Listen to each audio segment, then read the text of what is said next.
안녕하세요, 홍승인 변호사입니다. 오늘 이 시간에는 파기환송에 대해서 말씀을 드리고자 합니다.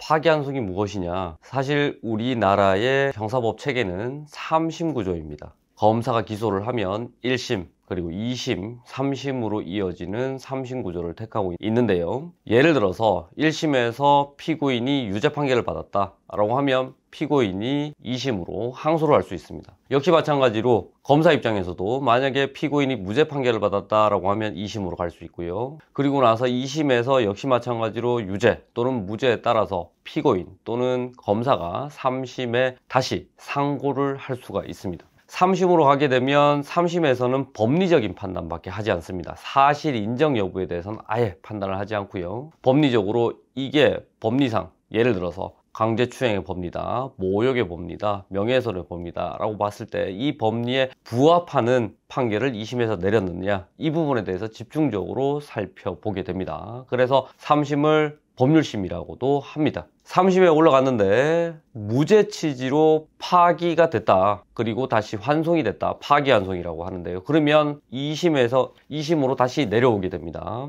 2심에서는 3심에서 파기환송된 그 취지에 따라서 판결할 수밖에 없습니다. 그래서 3심에서 파기환송이 돼서 무죄 취지로 파기환송이 됐다 라고 했을 때는 2심은 거기에 대해서 구속을 받게 되는 거죠. 특별한 사정이 없는 한 무죄 판결이 나오게 되는 구조입니다.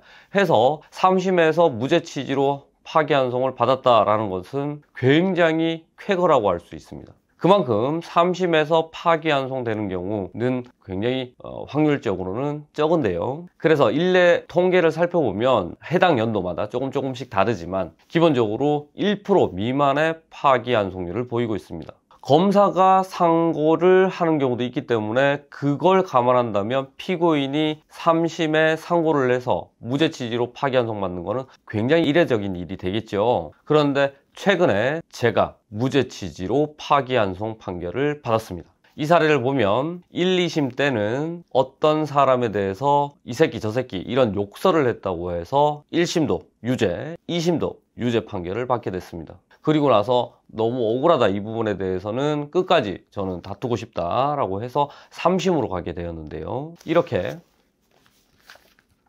최근 2024년 12월 말에 무죄 취지로 파기환송을 받았습니다. 이 사례는 어떤 사례냐면, 구체적으로 각색을 좀 해서 말씀드리자면, 같이 근무하고 있는 인원들끼리 서로 대화를 나누다가 또는 술자리에서 술을 마시다가 제3의 인원에 대해서 이 새끼 저 새끼는 아니다, 저 새끼는 가만두지 않겠다, 저 새끼는 인간 새끼, 사람 새끼가 아니다, 이런 취지의 욕을 했다는 것입니다. 해서 2심까지는 유죄가 나왔고 3심에서 이렇게 판단을 했습니다.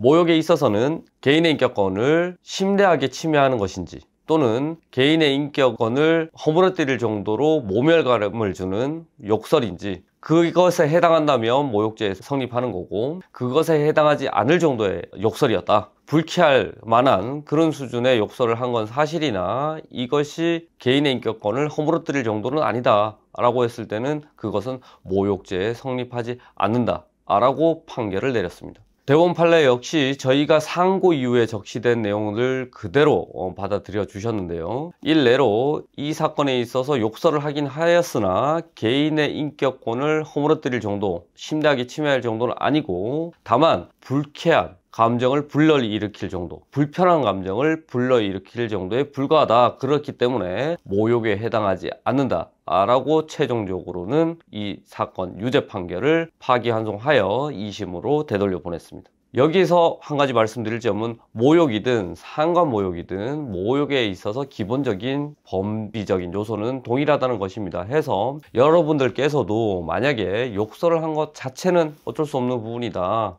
주변에 증인들이 많고 목격자가 많아서 어쩔 수 없는 부분이다 라고 했을 때는 법리적으로 한번 다투어 볼 것을 추천드립니다. 어떠한 욕설을 했다고 해서 다 모욕죄나 상간모욕죄로 처벌받는 것이 아니라 그 당시 상황에 따라서 이것이 개인의 인격권을 허물어뜨릴 정도이냐, 아니면은 불쾌하거나 불편한 감정, 부정적인 비판적인 의견에 대해서 발언을 했기 때문에 모욕죄에 해당하지 않는 것이냐에 대해서는 최종적인 판단을 받아볼 필요가 있습니다. 3심에 들어가게 됐을 때는 무엇보다도 중요한 것이 상고 이유입니다. 제가 좀 전에 말씀드린 바와 같이 상고 이유에 이런 법리적인 요소들을 다 적용시켜 가지고 제대로 된 상고 이유서를 작성해서 제출을 한다면 대법원에서도 거기에 따른 제대로 된 판단이 나올 것이라 저는 보고 있습니다.